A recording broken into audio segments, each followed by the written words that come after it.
Welcome to day 3 of Quick and Easy Minimal Supplies Christmas cards. In today's episode, I'll share several ways I used ornaments from my local shops as the main focal point on Christmas cards. A few might be good for mass producing, but generally these are one-off cards that make nice holiday gifts in a pinch. The adhesive I used to attach these ornaments to these cards is glue dots. These can be easily removed if the recipient would like to hang the ornament on the tree. I live in Texas, and slatboard rules because of a certain Waco couple burning up HGTV, so this card will be great for a fan of the show. This joy ornament came with a piece of plastic greenery and some pine cones that I didn't think were necessary, so I removed them and replaced them with a pretty simple satin ribbon that I tied together with some green tinsel pipe cleaner. I stuck the two ends of the pipe cleaner through the hole in the ornament and secured it as you would a brad by folding the two ends in opposite directions. I created a background for the ornament with a blending sponge and some white pigment ink and some burlap distress oxide ink that I layered until I was happy with how it looked. I then added some Spectrum Noir clear glitter pen to the entire piece, and after touching up with a bit more of the inks, I had this rustic shimmery background in which to display this ornament. I attached my background piece to a 6-inch card base that I had cut down to 6 inches by 5 inches, and then, after some trial and error, adhered the ornament with a triple pile of foam tape on either side around the card. This won't be difficult to remove because of the materials used in this card. When completed, this card fits perfectly in a 6-inch square envelope. I might add some bubble wrap to the front of it to make sure that it's okay while traveling, if I mail it. Here is joy card number 2. Instead of a photo, I decided to add a piece of pattern paper. I chose this cute little truck and holly print, and my color scheme presented itself. Now I need to tell you this is the first time I'd attempted this technique, so it required a lot of back and forth as far as getting the colors in the right places. But I'm really happy with the end result. I will not repeat this the next time I use this technique.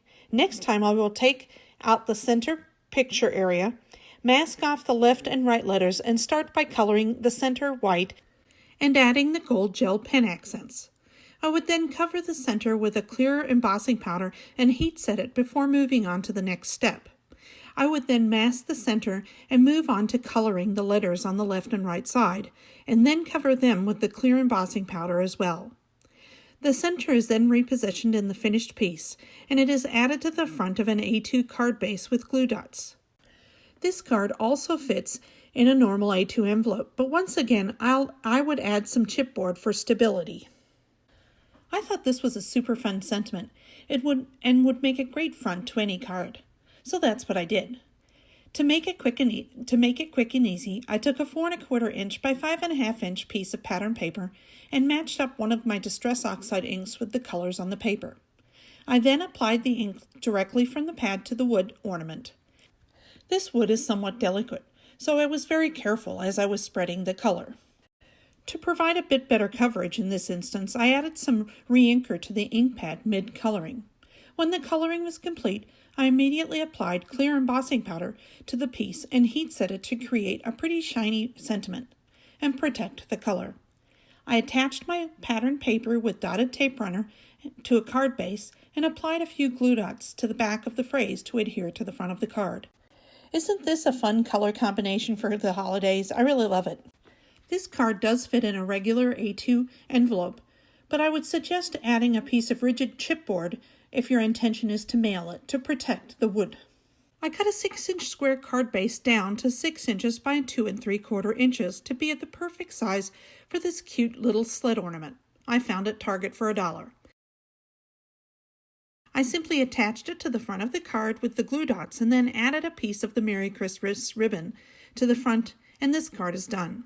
It didn't fit in a standard envelope, but I found this cute bag at Joann's that had a sled on it to continue the theme. This will be a great gift for someone at my spouse's office. Okay, so how about this sweater?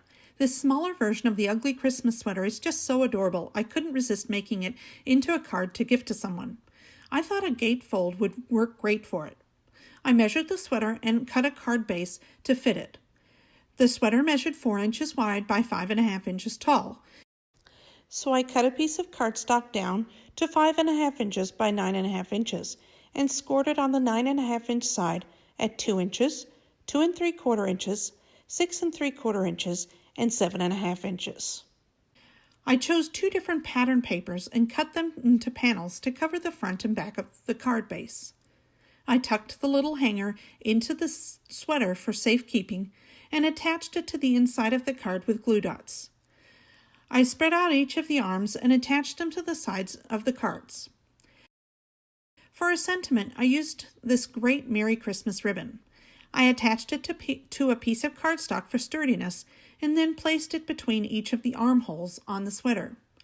When the card is opened, it will have this Merry Christmas displayed, and this will make a great decoration on anyone's mantle. I created a belly band out of wire-trimmed burlap and gold ribbon.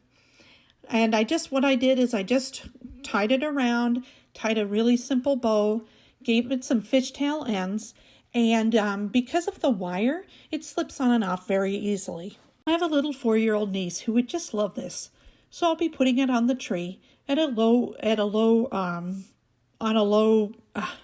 level of branches, so she can see it and reach it and open it for herself. I think she'll really love it. This is the most simple of these cards. It's this cute little bell ornament that has the words Jingle All the Way laser cut on it. I took some red cardstock and cut a piece that would fit behind the bell and attached it with some glue dots. I then simply attached the ornament to the front of a 4 1/4 by 5.5 inch card base, and a super quick and easy card is created. I added a little glue dot with this pretty little bow at the top to hold up the string for the ornament. This card fits in a regular A2 envelope without any issue whatsoever, and it would be a great card to mass produce. This guy was too cute and begging to be the front of a card with this convenient flat back. He's quite heavy though, so to solve for that, I created an easy easel card by scoring and folding and creasing a 4 1/4 inch by 11 inch piece of paper at 2 3/4 inches and 5.5 inches on the 11 inch side. I added a 4 1/4 inch by 5 3/8 inch piece of pattern paper to a 4 1/4 inch by 5.5 inch white piece of cardstock and attached it to the bottom half of the card base. I added the snowman and a couple of piles of snowballs. I figured why not, they would be fun, and a sentiment to make sure he'd be standing up. I found these little gift bags at Joann's that happened to measure the same size as this card, so I wrapped it in some tissue paper and put it in the bag for a gift. And there you have 7 cards created using locally purchased ornaments. Most of the ornaments were purchased at Joann's, and the clerk at my local store said that there is a sale coming up on the 16th of December that will have all ornaments being sold buy one, get 3 free. I'm in no way affiliated with Joann's, but wanted to let you know just in case you wanted to see if they had any of these ornaments left and the same offer at your location.